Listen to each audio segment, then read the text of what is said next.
Halo sobat, selamat datang kembali di channel kami Dunia Berita dengan berita-berita terhangat terupdate di hari ini. Jangan lupa like, komen, dan subscribe-nya. Mantap. Kuasa hukum AKBP Dodi Prawiranegara bantah keterangan Irjen Teddy Minahasa. Setelah ditangkap dan ditahan karena kasus narkoba, mantan Kapolres Bukit Tinggi, AKBP Dodi Prawiranegara akhirnya buka suara soal kasus yang membelitnya melalui kuasa hukumnya. Dodi adalah salah satu tersangka yang ditahan di Polda Metro Jaya terkait kasus narkoba yang melibatkan atasannya, ex-Kapolda Sumbar Irjen Teddy Minahasa. Hari ini, Sabtu 22 Oktober 2022, pengacara Adriel Fiaripurba bersama dengan keluarga Dodi Prawiranegara menjenguk Dodi di Direktorat Narkotika Polda Metro Jaya. Adriel menjelaskan kalau dia adalah pengacara dari keenam tersangka yang ditahan yaitu Dodi Prawiranegara, Syamsul Ma'arif, Linda Pujiastuti, Kompol Kasranto, Aibtu Janto P. Sitomorang dan Muhammad Nasir. Adriel mengungkapkan tersangka Linda yang merupakan kliennya, bukanlah pengedar maupun pengguna narkoba. Linda itu klien saya dan saya sudah konfirmasi ke penyidik mengenai cek urinenya dia itu negatif. Dan saya sudah konfirmasi juga kepada Bu Linda bahwa apakah beliau pernah mengedarkan, namun beliau bilang dia tidak pernah mengedarkan sama sekali sampai hari ini, ujar pengacara Dodi, Adriel Fiaripurba di lokasi, Sabtu, 22 Oktober 2022. Soal jebakan dan dana 20 miliar rupiah untuk operasi penangkapan. Adriel mengatakan, Dodi maupun Linda tidaklah bersalah. Dia mempertanyakan tuduhan pengacara Teddy Minahasa tentang jebakan dan uang 20 miliar rupiah. Jadi saya mau tanya keterangan lawyernya Pak Teddy Minahasa yang bilang bahwa menjebak Linda itu, dia itu tidak bersalah dan apa bisa polisi menjebak-jebak itu.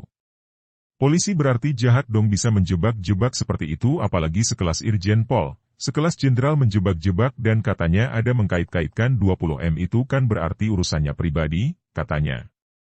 Teddy Minahasa soal hubungannya dengan Dodi dan Linda. Sebelumnya, kuasa hukum Irjen Teddy Minahasa, Henry Yosodiningrat, menceritakan soal pemeriksaan yang dijalani kliennya di Mabes Polri pada Selasa, 18 Oktober 2022. Menurut Henry, penyidik diantaranya menanyakan soal komunikasi antara Teddy dengan Kapolres Bukit Tinggi, AKBP Dodi Prawiranegara dan Linda Pujiastuti. Banyak pertanyaan. Itu terkait dengan komunikasi antara dia dengan si Kapolres. Seputar itu. Termasuk latar belakang, bagaimana hubungannya itu dengan si Mami Linda. Makanya sampai jam 3 pagi itu dari jam 1 siang, kata Henry saat dihubungi Jumat 21 Oktober 2022. Henry sebelumnya menjelaskan pemeriksaan tersebut adalah pemeriksaan Teddy sebagai tersangka. Dia sudah diperiksa sebagai tersangka mulai dari jam 1 siang sampai jam 3 pagi. Hari Selasa, 18 Oktober 2022, ujarnya. Teddy diperiksa Propam Polri dan Ditnarkoba Polda Metro Jaya.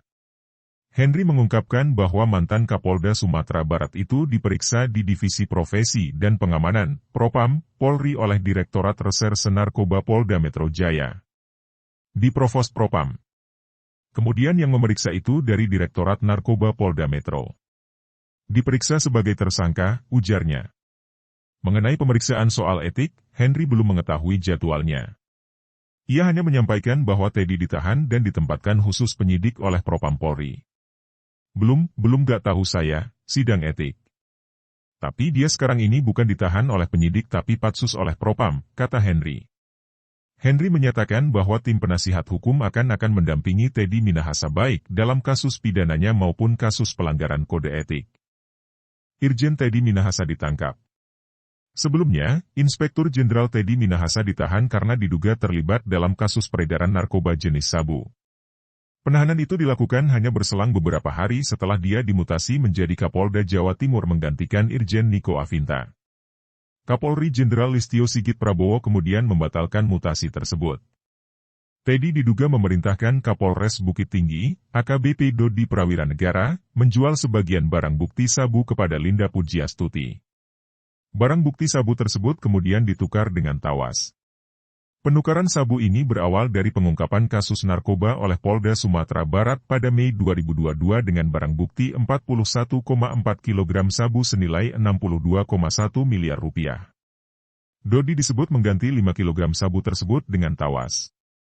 Ia diganti dengan tawas 5 kg, ujar Direktur Reserse Narkoba Polda Metro Jaya Komisaris Besar Polisi Mukti Juharsa di Polres Metro Jakarta Pusat, Jumat, 14 Oktober 2022.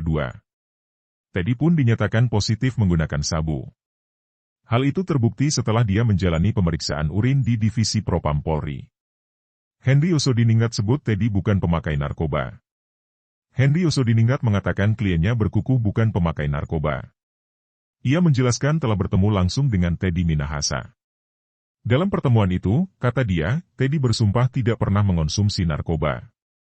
Saya bukan pengguna.